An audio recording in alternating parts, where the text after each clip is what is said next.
November 22nd, 1963. It was a crisp, clear Friday morning in Dallas, Texas. The sun was shining, the crowds were gathering, and America's youngest elected president was about to take a ride that would change the course of history forever. John Fitzgerald Kennedy, at just 46 years old, embodied the hopes and dreams of a nation on the cusp of greatness.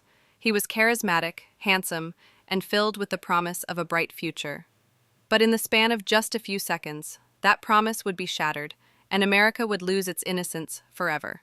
President Kennedy had come to Dallas as part of a political tour through Texas. The state was crucial for his re-election chances in 1964, and the trip was meant to mend fences within the Democratic Party. Jackie Kennedy, radiant in her pink Chanel suit and matching pillbox hat, accompanied her husband. She rarely joined him on political trips, but this time was different. The people of Dallas had been waiting eagerly to see their glamorous First Lady, and she didn't disappoint. Together they represented the epitome of American royalty, young and vibrant leaders of the free world.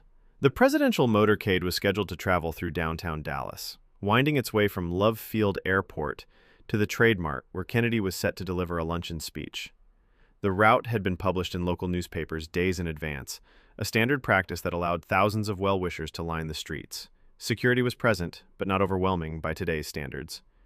The Secret Service agents were vigilant, but the atmosphere was celebratory, almost festive.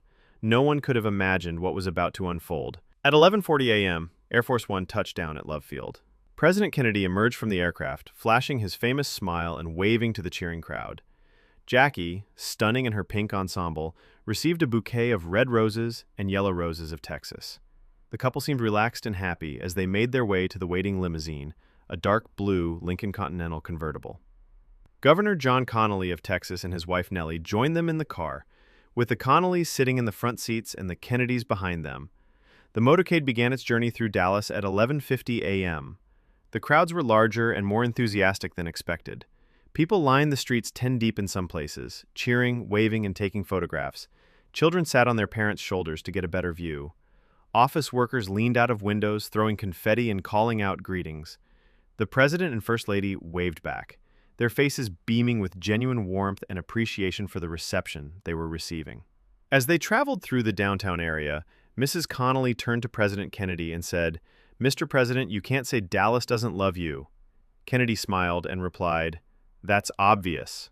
Those would be among the last words he would ever speak. The motorcade was moving at about 11 miles per hour, allowing the crowds to get a good look at their president. The atmosphere was electric with excitement and joy of the motorcade. At 12:30 p.m., the motorcade turned right from Main Street onto Houston Street, and then made a sharp left turn onto Elm Street, heading toward the Triple Underpass. This turn took them directly past the Texas School Book Depository, a 7-story warehouse building that employed dozens of workers. Among those workers was a 24-year-old former Marine named Harvey Oswald, who had taken a job at the building just over a month earlier. Unknown to anyone at the time, Oswald had positioned himself at a 6th-floor window, armed with a rifle. As the presidential limousine passed the depository and began its descent down Elm Street toward the underpass, the first shot rang out. Many people thought it was a firecracker or a motorcycle backfiring. The president raised his hands toward his throat, a look of confusion crossing his face. Governor Connally, sitting in front of him, suddenly cried out, "Oh, no, no, no!" He too had been struck. Jackie Kennedy, sitting beside her husband, initially didn't understand what was happening. She turned toward the president with concern, seeing him slumped slightly forward. Then came the second shot, missing its target entirely. But the third shot, fired just seconds later, was devastatingly accurate. It struck President Kennedy in the head with such force that it threw him backward and to the left. The impact was so violent, so shocking, that Jackie Kennedy, in her pink suit now splattered with her husband's blood, began crawling onto the trunk of the moving car in a desperate attempt to retrieve part of her husband's skull. Secret Service agent Clint Hill, running alongside the limousine, leaped onto the back of the car and pushed Mrs. Kennedy back into her seat, shielding both her and the mortally wounded president with his own body. The limousine, driven by Agent Roy Kellerman, accelerated toward Parkland Hospital as fast as it could travel. The entire sequence of shots had taken less than 10 seconds, but in those few moments, everything changed. The crowds along Elm Street erupted into chaos and confusion. People screamed, dropped to the ground for cover and pointed in different directions, unsure of where the shots had come from. Some ran toward the grassy knoll area, thinking they had heard gunfire from that direction. Others looked up at the buildings surrounding Dealey Plaza. Parents grabbed their children and fled. The celebration had turned into a nightmare in an instant. At Parkland Hospital, a team of doctors worked frantically to save the president's life, but the wounds were too severe. Dr. Malcolm Perry and his team fought valiantly, but the damage to President Kennedy's brain was catastrophic. At 1 p.m., just 30 minutes after the shooting, President John F. Kennedy was pronounced dead. He was 46 years old. Vice President Lyndon Johnson, who had been riding 2 cars behind the president in the motorcade, was rushed to Love Field under heavy security. There, aboard Air Force One, he was sworn in as the 36th President of the United States. Jackie Kennedy, still wearing her blood-stained pink suit, stood beside him during the brief ceremony. When asked if she wanted to change her clothes, she reportedly said, "No, let them see what they have." The news of President Kennedy's assassination spread across the nation and around the world with unprecedented speed. Television and radio broadcasts interrupted regular programming to deliver the shocking news. CBS anchor Walter Cronkite, the most trusted man in America, struggled to maintain his composure as he announced the president's death to the nation.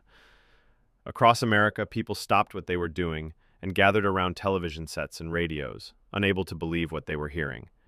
In classrooms across the country, teachers turned on their radios and televisions, and students watched in stunned silence as history unfolded before their eyes. Many would later say they could remember exactly where they were when they heard the news. In offices, factories, and homes, Americans wept openly for their fallen leader. The stock market closed early, sporting events were canceled, the entire nation seemed to come to a standstill.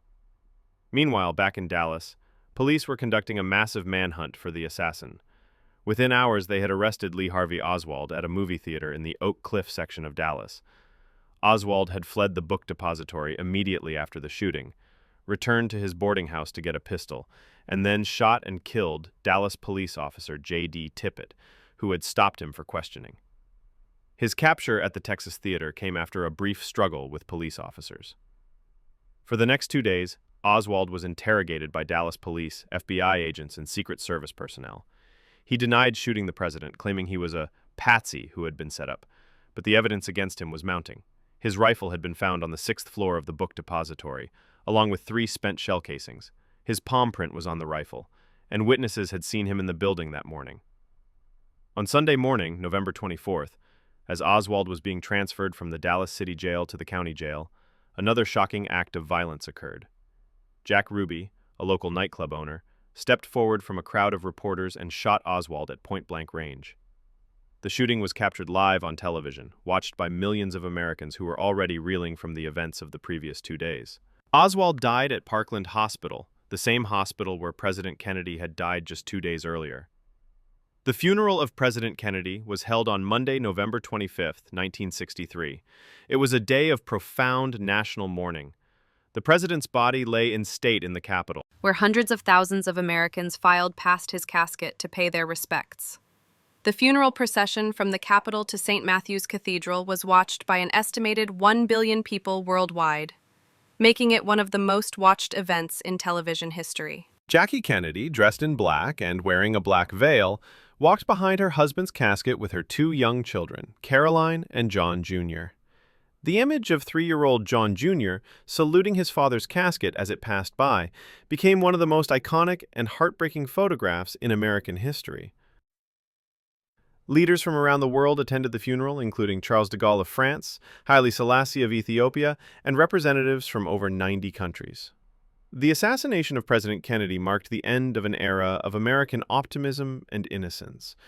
The 1960s had begun with such promise, with a young, energetic president who spoke of new frontiers and challenged Americans to ask not what their country could do for them, but what they could do for their country.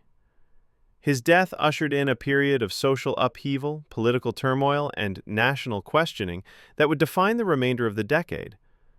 In the years that followed, numerous investigations would be conducted into the assassination. The Warren Commission, headed by Chief Justice Earl Warren, concluded that Lee Harvey Oswald acted alone in killing the president. However, Questions and conspiracy theories have persisted for decades, fueled in part by the mysterious circumstances surrounding Oswald's own death and the many unanswered questions about that day in Dallas. But perhaps more important than the endless debates about conspiracy theories is the legacy that President Kennedy left behind. His vision of space exploration led to the Apollo program and the eventual moon landing. His commitment to civil rights helped pave the way for the Civil Rights Act of 1964.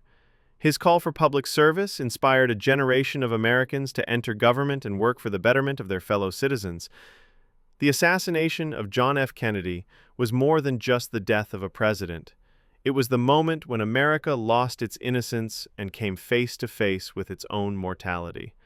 For 4 days in November 1963, the entire nation mourned together, united in grief and disbelief. It was the day America stood still, forever changed by those few seconds of violence in Dallas that took away one of the most promising leaders of the 20th century. Today, more than 60 years later, the memory of President Kennedy continues to inspire Americans and people around the world.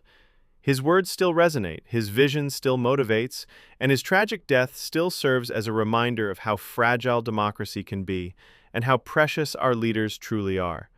November 22, 1963 will forever be remembered as the day that changed America, the day when hope was shattered, but ultimately, the day that taught us that the American spirit,